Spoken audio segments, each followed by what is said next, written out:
how are you? Subscribe to my channel and please press the bell icon. Let's start guys. आज का हमारा topic है sewage water and draining system.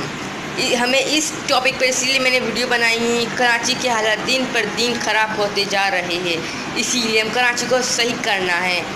इसीलिए ये video Imran Khan तक पहुंचाने के लिए बना रहा हूँ और ये ड्रेनिंग सिस्टम को ठीक करने के लिए मैं कर रहा हूँ।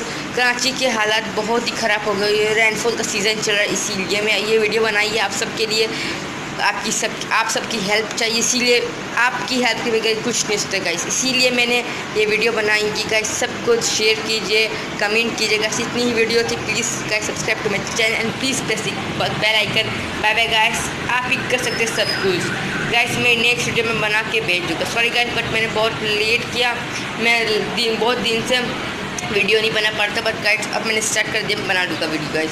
Bye bye guys. मैंने लिंक आपको डिस्क्रिप्शन में डाली है, आप उससे जाकर देख लीजिए।